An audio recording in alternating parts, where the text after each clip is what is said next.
तो चलिए आज हम लोग यहाँ पर बात करेंगे यूरोप में राष्ट्रवाद का उदय, जो कि क्लास यहाँ पर आपका 10th का है। ठीक है, क्या है? क्लास आपका यहाँ पर 10 का है। और यहाँ पर हम बात करेंगे यूरोप में राष्ट्रवाद का कुछ ऑब्जेक्टिव प्रश्न। ठीक है, जैसा कि आपको पता है कि जो भी फाइनल एग्जाम होता है उसमें 30 प्रश्न जो आते हैं वो आपका ऑब्जेक्टिव आते हैं। ठीक है, जो कि आपको जो मार्क्स लाने में, मार्क्स को और बेहतर करने में, परसेंटेज को डेवलप करने में ये काफी मदद करता है। ठीक है, और इसमें अगर आप सही इसको करेक्ट मारते हैं तो निश्चित रूप से क्या होगा, आपका एक भी नंबर नहीं कटेगा। लेकिन अगर सब्जेक्टिव में कुछ प्रश्न का उत्तर आप देते हैं तो निश्चित रूप से उसमें 100% नंबर नहीं मिलता है, 1-2 नंबर काट के मिलता है। ठीक है, जहां तक संभव होता है एक 2 नंबर काट के मिलता है। भगवान भरोसे किसी को मिल जाए वो बात अलग बात है। ठीक है, तो यहाँ पर हम लोग ऑब्जेक्टिव प्रश्न की हम लोग बात करेंगे। सब्जेक्ट जो यूरोप में राष्ट्रवाद है, ओके, अध्याय 1 है। ठीक, तो यहाँ पर हम लोग डायरेक्ट प्रश्न पर हम लोग पहुंचते हैं। यदि चैनल पर नए होंगे चैनल को सब्सक्राइब कर लेंगे और बेल आइकन की घंटी को भी दबा लेंगे, ताकि जब भी मैं कोई नया वीडियो अपलोड करूं तो सबसे पहले नोटिफिकेशन आपके पास पहुंच सके। ओके, तो चलिए यहाँ पर हम प्रश्न संख्या देख लेते हैं। फर्स्ट, किसी राष्ट्र की सामूहिक पहचान को क्या कहते हैं? ठीक है, इसको थोड़ा और बड़ा कर लेते हैं और चलिए बताइए कि किसी राष्ट्र की सामूहिक पहचान को क्या कहा जाता है? ओके, तो इसका उत्तर क्या होगा आपका? यहाँ पर राष्ट्रवाद होगा। ठीक है, राष्ट्रवाद का मतलब होता है राष्ट्र के प्रति प्रेम की भावना रखना, राष्ट्रवाद कहलाता है। ठीक है, और उदारवाद आप समझ में करते हैं। उदारवाद जो होता है जिसका अर्थ स्वतंत्रता होता है। ओके, चलिए यहां पर देखते हैं हम लोग, इसका आंसर आपका राष्ट्रवाद होगा। नेक्स्ट है आपका यहां पर कि वह राज्य जहां की राजनीतिक सत्ता उसकी सांस्कृतिक सत्ता से मिलकर बनती है उसे क्या कहते हैं? ठीक है, वह राज्य जहां की राजनीतिक सत्ता उसकी सांस्कृतिक सत्ता से मिलकर बनती है उसको क्या बोलते हैं? राष्ट्र राज्य बोलते हैं। क्या बोलते हैं उसको? राष्ट्र राज्य बोलते हैं, यानी सी फॉर कैट आंसर होगा। नेक्स्ट है आपका यहां पर 4 चित्रों की श्रृंखला किस कलाकार ने बनाई थी? बताइए, जिसमें उन्हें अपने सपनों को क्या किया था? रचा था। ठीक है, सपनों के संसार को क्या किया था? रचा था। उसका नाम बताना है आपको। ठीक है, तो यहां पर क्या होगा? फ्रेडरिक सरियो। क्या होगा? फ्रेडरिक सरियो। ओके, नेक्स्ट है आपका यहां पर नेक्स्ट प्रश्न है, यहां पर देखिएगा ध्यान से, 4 नंबर प्रश्न। ओके, अर्नेस्ट रेनन कौन था? अर्नेस्ट रेनन कौन था? फ्रांसीसी दार्शनिक था, जर्मनी दार्शनिक था, या रूसी दार्शनिक था, या ब्रिटिश चित्रकार था? तो इसका आंसर की हम लोग बात करें तो इसका जो आंसर जो होगा आपका फ्रांसीसी दार्शनिक था। क्या था? फ्रांसीसी दार्शनिक, मतलब फ्रांस के या दार्शनिक था। ओके, नेक्स्ट हम लोग प्रश्न देख लेते हैं। प्रश्न संख्या यहां पर ये आपका यहां पर 5 नंबर प्रश्न है आपका, निम्न में से किसे मेटरनिक ने हमारी सामाजिक व्यवस्था का सबसे खतरनाक दुश्मन बताया था? ओके, क्या चीज? निम्न में से किसे मेटरनिक ने हमारी सामाजिक व्यवस्था का सबसे खतरनाक दुश्मन बताया, यानी कौन सबसे ज्यादा खतरनाक दुश्मन है? तो इसके आंसर की हम लोग बात करें तो मैजनी। क्या था? मैजनी इसका आपका राइट आंसर होगा। ओके, नेक्स्ट आपका यहां पर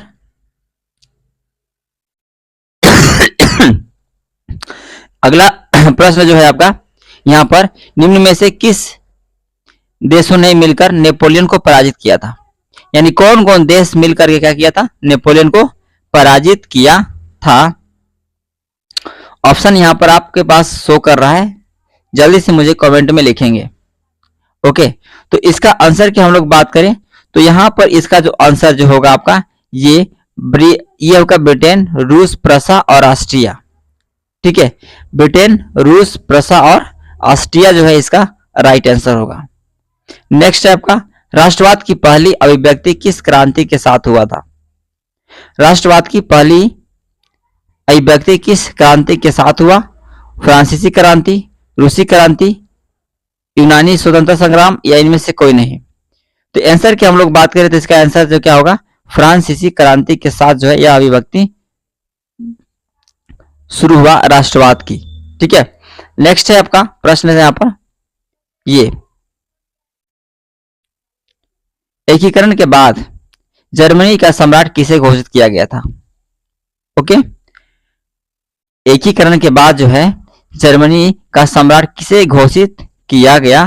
तो इसका आंसर होगा प्रसा के राजा विलियम प्रथम को जो है यह जर्मनी का सम्राट घोषित किया गया था। ओके, नेक्स्ट आपका यहां पर चलिए हम लोग देख लेते हैं आगे। तो यहां पर आपका प्रश्न जो है 9 नंबर, 19वीं सदी के मध्य इटली कितने राज्यों में विभक्त था? 19वीं सदी के मध्य इटली कितने राज्यों में विभक्त था, मतलब बटा हुआ था? तो इसका आंसर क्या होगा? 7 होगा। क्या होगा? 7। जर्मन वीरता का प्रतीक किसे माना जाता है? जर्मन वीरता का प्रतीक ये आपको बलूत को माना जाता है। किसको? बलूत को माना जाता है। ओके, नेक्स्ट आपका है यहां पर 11 नंबर प्रश्न, कुस्तुन तुनिया की संधि कब हुआ था? कुस्तुन तुनिया की संधि कब हुआ था? तो इसका आंसर की हम लोग बात करें तो इसका आंसर 1832 होगा। क्या होगा? 1832। नेक्स्ट आपका है यहां पर ये किसकी छवि सिक्कों और डाक टिकट पर अंकित की गई थी? मरियान, जर्मेनियम, भारत माता, या इनमें से कोई नहीं? तो इसका आंसर जो होगा आपका मरियान होगा। क्या होगा? मरियान की जो छवि जो है उसको सिक्कों और डाक टिकट पर क्या किया गया था?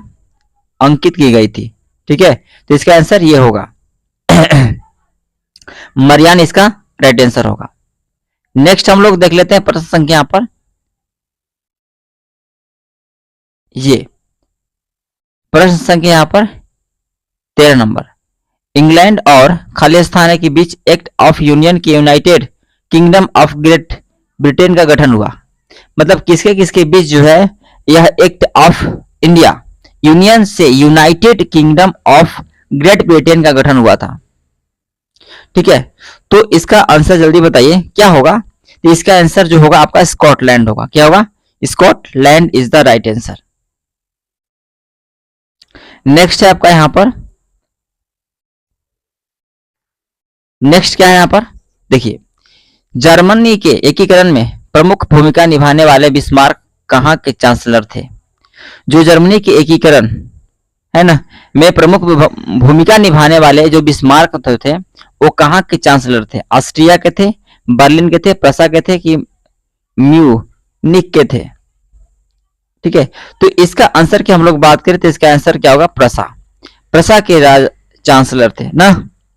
चलिए नेक्स्ट हम लोग प्रश्न बात कर लेते हैं आंसर क्वेश्चन नंबर 15। नेक्स्ट आपका क्वेश्चन नंबर 15 है कि राष्ट्रवाद में एक निश्चित भौगोलिक क्षेत्र में रहने वाले जनता इनमें से किसके द्वारा जुड़ी हुई होती है?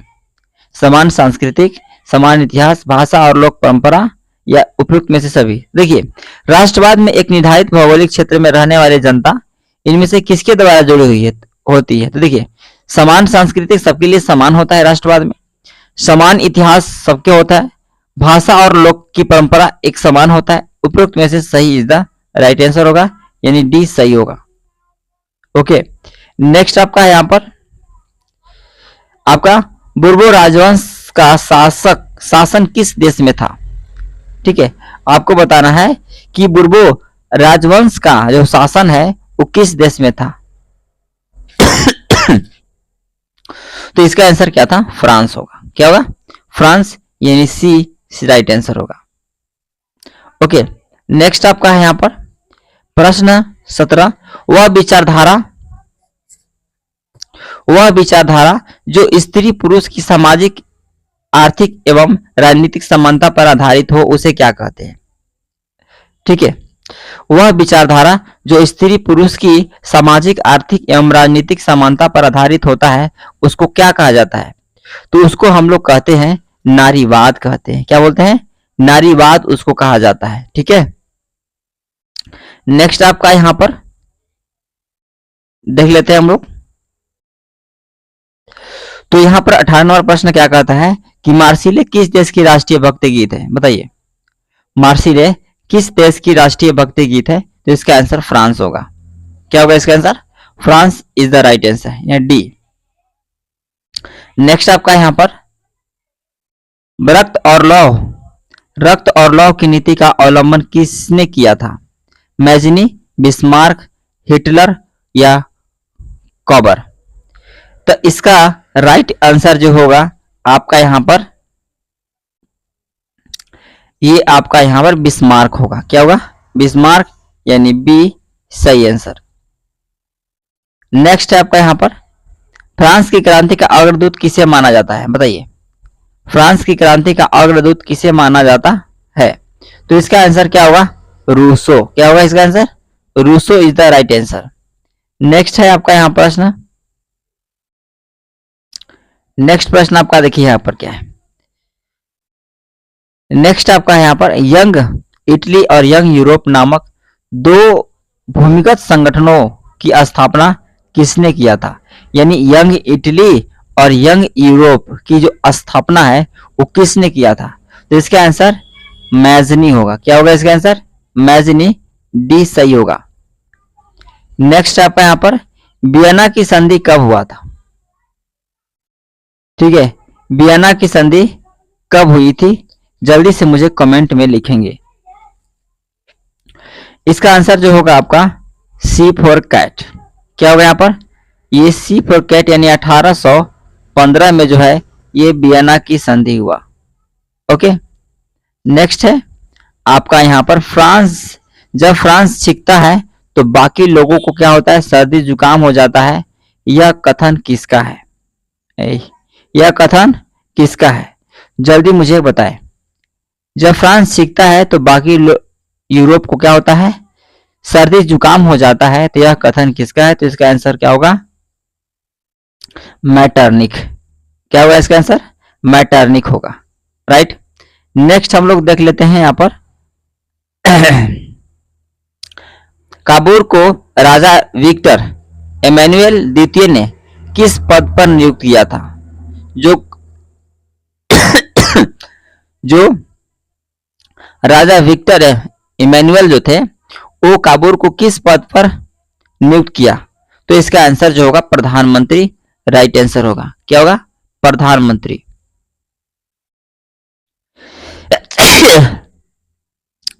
इसका आंसर प्रधानमंत्री होगा, ठीक। आगे है आपका यहां पर 71वें 1871 के बाद यूरोप में राष्ट्रवादी का तनाव एक गंभीर स्रोत था। उस क्षेत्र का नाम बताना है। जर्मनी क्षेत्र, एशियाई क्षेत्र, बाल्कन क्षेत्र या ऑस्ट्रिया? जल्दी बताएंगे।